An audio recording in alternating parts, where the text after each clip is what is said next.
I'll jump right into it. This week I've got a fresh jug iodine, got some layout dye, got lots of work done, and I've got some insurance problems. So welcome to episode 10.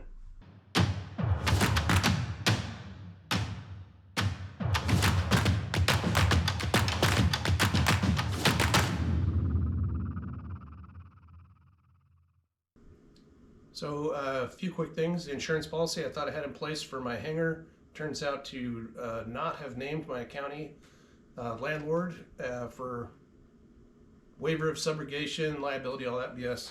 So my insurance broker actually sent me down the road to Eventco, where I called yesterday, got a policy, $217 a year while the airplane is in construction.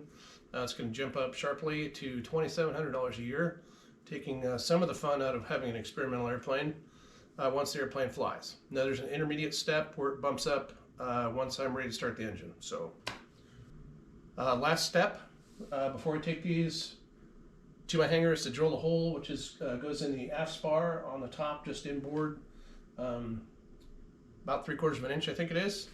And the procedure we use for taking a scale, rubbing it on the spars to generate a thin line.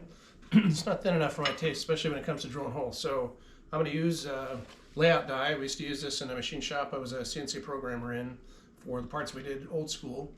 We used a spray, and this is all I could find on short notice, but you can see you can make a super thin line, and then this stuff cleans off with acetone. There's no thickness to it whatsoever. What I've done is taken down my sawhorse fixtures that I used for framing up the wings. Brought my rotisseries from the hangar. These, I didn't build these came with the project, so saved me some hours and a little bit of expense. Putting them together, they seem to work pretty good. I had 4 or 5 days before the end of March, which was my rough timeline of when I wanted to take these to the airport and mount them on my fuselage. But I decided to take the opportunity of those last few days to start doing the fillets around the between the spars and the ribs. Because I'm not that great at it, I don't really think it's anything to share, but it's also nothing to be super afraid of. So the first night I did this side that you can see right here, probably took me a full hour before I got done, and it's serviceable work. It's pretty good. They're fairly smooth. Then the next night I came back and did the outboard side of those. It probably only took 20 or 30 minutes. Last night I did this side, took 20 minutes. And then I had some adhesive left. I'm using these, what I'm putting the adhesive in with is these, I call them horse syringes. They're irrigating syringes. I got these off Amazon. You can get them at your local feed store if you happen to have one, an actual one anyway. And so I'm mixing up, like I said, I'm probably using 60 grams of total mix to do one side, but I'm mixing up about 80 because you never want to run short. So when I finished that job on that side last night, I took my attention to the anti-drag tubes where they go through the ribs. Got all those done with the extra, came out just about right. This is actually the syringe I used last night. I don't bother cleaning these up with alcohol or anything. All I do is jam a tongue depressor in the bottom so that it's in the goo, the same tongue depressor I use for mixing everything up to begin with. And I just leave it in there. And when I came back today, I just twisted the tongue depressor around and out pops the piece of Hysol. You can see it's basically completely clear. The only thing I clean with alcohol is the rubber end of the plunger side. Cool piece of news today. I got my carbon fiber baggage floor from Carbon Concepts in Alaska.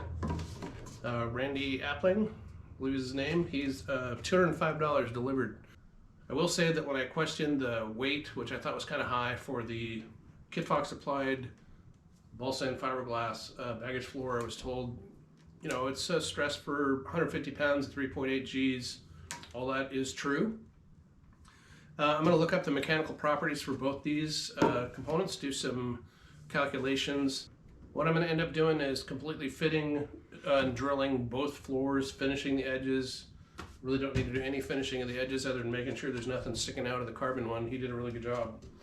And I'll have them both available, and if I ever feel insane enough to want to haul 150 pounds of baggage, I can drop in that floor and not worry about it. Otherwise, I'll probably placard my baggage compartment at 50 pounds and not look back. So my plan for this evening, mix up 80 grams of Hysol, do the other side of this aft spar, and I'll do around the anti-drag tubes, and then I will probably do some forehead cam work and show, because the leading edge is actually much easier. I wish I had started on those. Okay, so the task this morning is going to be continuing on to the fillets. You can see I've got both wings done. They're actually on the other side and the side you can see. So front spars, all I've got is the initial adhesive I use for bonding those in place. So I'm going to mix up 2 different syringes, obviously spaced apart to give me some working time. I'm going to do one wing entirely. I can pretty easily reach both sides. Got the forehead cam going, so I'll be able to demonstrate what I'm doing there. Whether or not I do the false ribs, these wings are basically ready to take to the hangar, minus the previously mentioned hole I need to drill in the aft spar.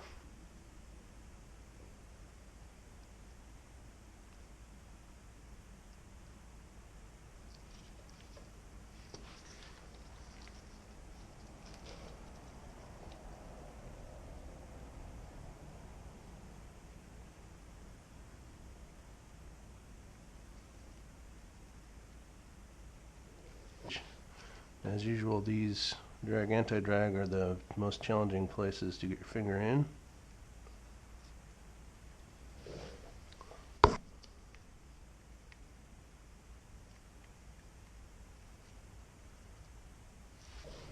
Still got quite a bit left. It's definitely a little bit light.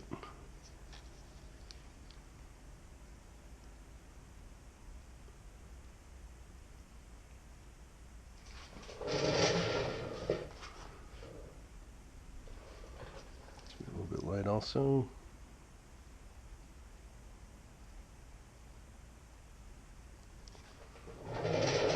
Plenty. All right, time for some alcohol.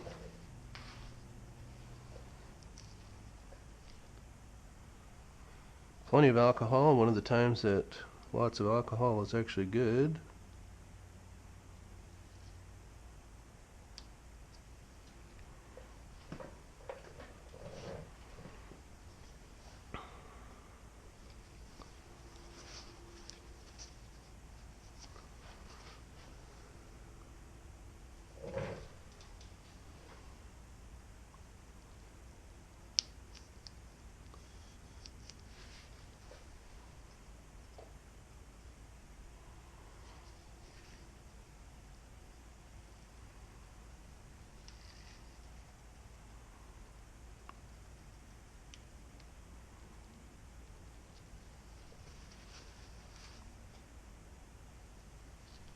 Just watched this boat building video the other day. The guy was doing epoxy fillets. Thought I'd learn as much as I can. Damn it, should have cleaned that up. Anyway, so he's just suggests making this chisel pointed stick. You come back here and clean up most of this. Then a little bit of alcohol. I should not be wasting my time doing this because I've got plenty of time later on.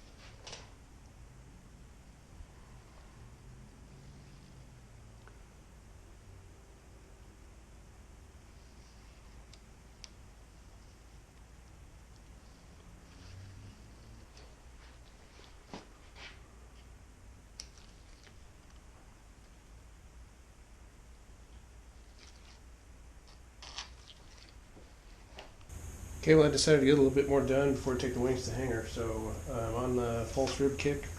Earlier I sanded these both sides with 220, made a stack out of all of them. To sand this edge, I first hit it with 150 in my random orbit sander on both sides, and then when they were all pretty fair with each other, then I came back with 220 on the rubber taco, just on every single one of them individually. So there are some that are warped. I've straightened some out using my heater per the instructions I found on the forum. I've got a few of them that keep springing back, but I have a few extras, so hopefully it all balances out. So what you're about to witness right here is an experiment to see if this works. I'm trying to mostly freehand installation of these false ribs. So I've made marks on the spar and on the stringer to center these.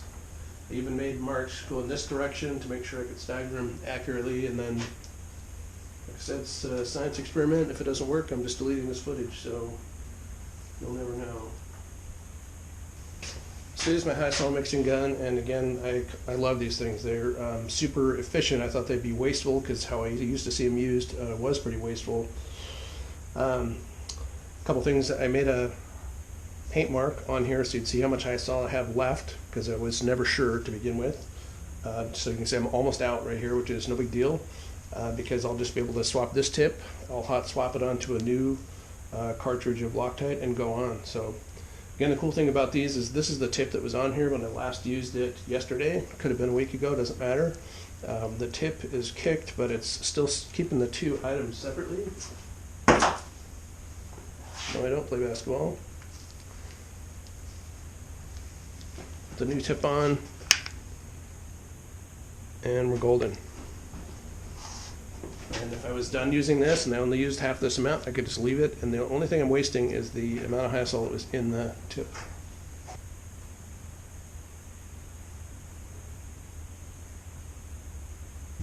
Haven't even used up half, so I could probably finish this wing just on this amount of Hysol.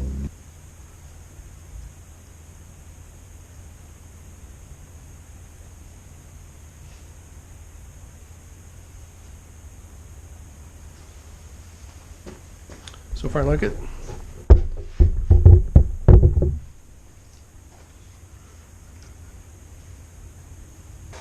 The bonus feature of using this stick across here is that I'll be able to check that they're all the same, so that they're going to look even as I go down the wing.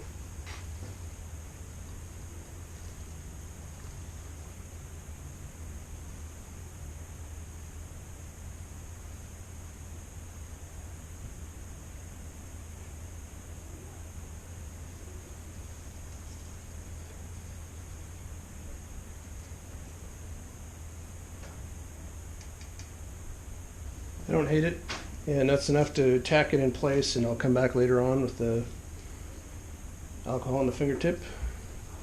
I probably couldn't see this because they're mostly, because I was in the way. Let me spin this around, I'll try some more. I gotta run and get some ribs.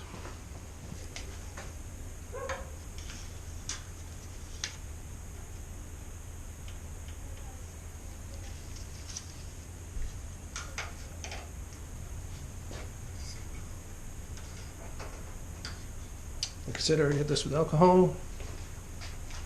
And double checking, this is the lift start attach bay.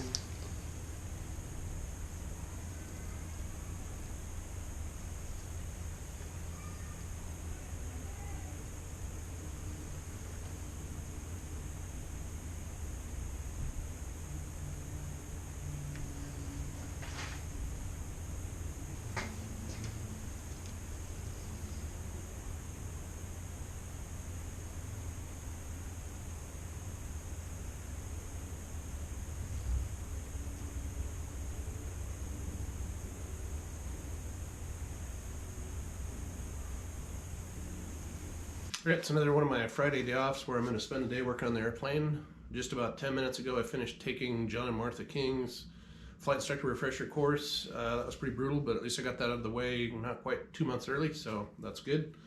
My plan for today is to rent a trailer, haul these wings to the airport. There could be a delay because who knows if the trailer's available. If it's not, I'm going to drop back and fit the aluminum pieces for the trailing edge. I'm not mounting them yet, but that'll set me up for my Aladdin video. I just have to drill the one hole that goes in the, what are we looking at here, half spar on the top side. I'm about to take my step drill reamer and the, what is it, 19/64 drill to the airport. I'm actually going to practice drilling some holes. I've got them laid out here with my layout die ready to go, but I thought, man, it's one place I don't want to screw up. So I have a set of wings at the airport that are junk. I'm going to practice drilling holes until they look nice, and then I'll come back here and drill these. And then again, depending on whether the trailer is available or truck, I like trailers better because they're way cheaper, but I may not have one that's long enough to have these wings transported safely, so that's where I'm at. Anyway, cool milestone. What else? A couple days ago I ordered a set of 26-inch Airstreaks, which are supposed to deliver in a couple weeks, so that's pretty cool. Okay, well I wasn't going to do this because I got some time constraint, but I thought I'll give this forehead cam a shot. Of course, if I screw this up, I'll just delete the footage. Hopefully you can see through the angle here. Anyway, so use my layout die. You can see how I got nice light scribe lines. The thinner they are, the more accurately you can place them. And then I've come back with my center punch and punched these two holes. Again, we are looking at the rear spar on top, both wings. That's the only hole we're drilling. In the manual, it asks you to drill 19/64, and then you ream to 0.3115. Well, I don't have a 0.3115 reamer. There wasn't one in the builder's kit. There is a 0.3125 dud nuts 5/16 reamer, and that should suffice. It's within 1 thou. And so I was just at the airport where I happened to have my scrap wings that came with this project, and they came in handy for the first and probably only time because I was able to go out there and use layout die, make several different holes, and practice drilling so that I can make sure that the hole stays centered, doesn't wander, stays round, doesn't hook anything, it doesn't get nasty. So center punch is obviously required for getting a hole to stay where you want it. I tried a couple different methods. So the manual suggests that a step drill is a great way to get there. I tend to disagree now. So it would work fine if that's all you got. I laid down $25 for this thing yesterday. It steps you up, gets me to 5/16, which is actually on size, and so one size below there is actually not close enough for you to use the reamer, wherever that is, reamer. So anyway, I tried a few different things. I tried number 30 pilot, and then come back with the 19/64. I tried some just drilling straight up with the 19/64, and tried some step drill all the way to, I tried a few different sizes to get part way and then switch over to the 19/64. If you're sharp, you're going to notice that I'm going to drill right into the fixture. I could care less. It's a small hole, even at 19/64, no big deal. And I can fill it back up with some Hysol later on or not care, which is probably what I'm going to do. And just like that, they're gone. So yesterday I finished drilling those two holes in the top of the wing. Tried to collect some of that on video. It didn't come out that great. I'll show a couple super quick glimpses. Mostly you're just looking at the back of a drill. So I did discuss the method I used after I went to the hangar, drilled a bunch of test holes, and that was that the step drill wasn't my favorite. Ended up using a number 30 drill as a pilot, coming back with a 19/64, and then the reamer after that, and they come out great. So pretty happy with that. Got my youngest son to come out here yesterday and help me take the wings out, put them on the trailer. What I ended up with was a U-Haul 6x12 trailer, and I'll throw up a couple pictures here. Probably looks sketchy to some of you, but I have decades of experience of tying fragile, expensive crap on the outside of vehicles. I've never had any damage, never lost anything. I know some pretty good knots. I know how to pad things, keep them from shifting around. And of course I drove slow for once. Then I got back and I started looking for parts which I couldn't find yesterday. I was kind of a panic. I unwrapped my Aero lift struts, which I hadn't unpackaged before, and only to find out that they didn't have these fittings on the end, so I was worried that I was going to have to order them. I'm sure they're not cheap, and also had that delay while I was waiting for them. So anyway, that putting together the hardware, the temporary braces, how you hold the lift struts at an angle to the wing. Got out, took my sawhorses that were here. I have another set of sawhorses, sort of, that came with the project from the original builder. He used them to rig the wings right before he misdrilled them. So not because of the fixtures, obviously. I've been watching some other people's videos. It's quite educational. Every time I get stuck or I just want to look ahead, see again Brian Bowen's videos, some of the other ones, they're all entertaining, pretty good. I noticed that one, it's a young guy, 7 Kilo Fox, I think his videos, he mentioned at one point, he mentioned one of my airport neighbors, Nate Ashton, who he does have a pretty good attitude towards the nature of building a Kitfox. Nothing on this airplane is plus or minus 1 thou. It's there's some places where you kind of have to make up things as you go along. It gets referred to as an art project as opposed to an RV, which is more like Legos. Might be an accurate analogy. I don't know. I haven't built an RV yet. But anyway, yeah, I remember looking at Nate's airplane. It's great to be able to see somebody else's project. You look up close and you can see, oh, because the manual isn't very good. Maybe people's Statements they left on the forum are a little vague. So I'd be looking at some close detail and telling Nate what I was going through, and his comment is accurate. He said, you know what, I'd forgotten a long time ago about any of those mistakes I made. The plane came out great. I've seen this plane up close. I've gone flying with him in our 2 aircraft, had a ton of fun. He has sold his airplane since then, but he's going to help me work on my lift strut attach fitting, so I'm looking forward to that help. So this is probably a great place to wrap this episode up. I think I'm a little bit over my normal time I try and cut these down to. Next episode we'll be mounting up those wings and getting out the drill, so looking forward to that. So kind of. Anyway, thanks for watching. Thanks to all of you who have subscribed and keep coming back for content. So thanks. See you later.